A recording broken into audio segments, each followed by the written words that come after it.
Hey, what up guys, Pixelated here, and on today's video we are going to be talking about Ember. So as you guys might know, Glass Gambit just came out on PC a couple of hours ago, and yeah, the update is it has a new quest, it has a new Warframe, it has like a new weapon, two new weapons and everything like that. I'm going to be covering that in another video, but today we are going to be talking about Ember. So I'm going to be giving you guys my budget build, my thoughts on Ember, and how you can literally stay invincible with Ember and everything like that. So without further ado, let's get right into the video. And in case you guys are wondering, yes, I am going to cover all the stuff that came with the Glass Gambit update on the next video, so hope you guys wait for that. So the first thing is how you get Ember. Of course, there are two versions of Ember, okay? First, there is the normal Ember. I think you get that from Sargus Rock. And then there's the Ember Prime. You get the Ember Prime, of course, from the relics. Right now, the vault is open, so you can get Ember Prime parts from the vault.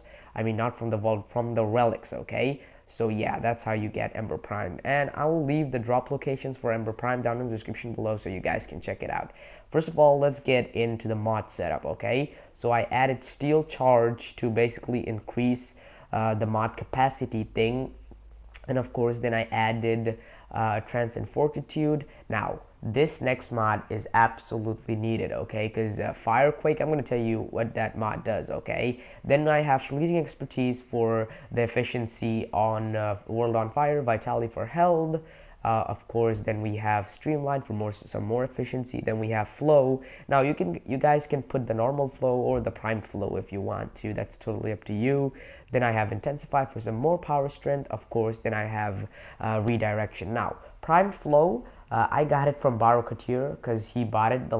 He bought Prime Flow last time when he was here, so I just picked it up from Couture. And on the Exilus slot, as you can see, the Exilus slot is locked for me, but you can add Power Drift for more strength if you want to on the Exilus slot. And if you have a spare Exilus adapter, you can just use that on Ember. So yeah, that's the build, and Zero Forma, like I said, and we're going to test out this build right now. Yeah, so without further ado, let's get right in. So the Quake Augment, I just want to talk about the Quake Augment real quick. Basically, what it does, it has 100% knockdown chance for the enemies with the World on Fire ability. So yeah, that's why you need the Quake Augment. Enemies won't be able to hit you if you are like close to them and everything like that. So yeah, let's have a look at the abilities. So Fireball, you basically shoot a fireball at the enemies. Accelerant, like it says, it increases all fire damage, and Fire Blast basically sets the world on fire. You just stomp the ground and it sets the world on fire. And the final ability is called World on Fire, and you damage the enemies with fire over time, and it deals a lot of damage, okay? Now remember, Ember is only good till level 50, okay? The damage kind of dies off after level 50. Basically, you get high level enemies with armor and everything like that, so Ember really isn't useful at like level 75 or something like that. She's really isn't useful in my opinion. So the damage just stays till level 50 or something like that, okay? So yeah, I would really suggest using Accelerant with World on Fire because it will increase the amount of fire damage that you do. So yeah, World on Fire with Accelerant is really helpful. I suggest you guys use that. So yeah, that's really useful. I know this build will have a very low duration, so just jump on the air and just keep casting World on Fire. That's gonna help. Just jump up and keep casting. No, just jump up and keep casting Accelerant. Don't keep like World on Fire. Basically, jump up and just keep casting Accelerant, and that will go pretty well with World on Fire. And I did test this out with a level 65 and more enemies, and it does go pretty well. Like if you cast Accelerant with World on Fire, like I said, it goes pretty well. It works pretty damn well. I mean, the high level enemies won't take that much amount of damage because they have like a higher armor chance, armor rate and everything like that, so they won't take that much of a damage. So yeah, don't take Ember on high level missions. And I mean, she's Most exterminate missions are like a walk in the park if you have like 200 and like over 200 power strength or something. Most missions are like a walk in the park for you if you have like 200 over 200 power strength. Okay, that's the problem.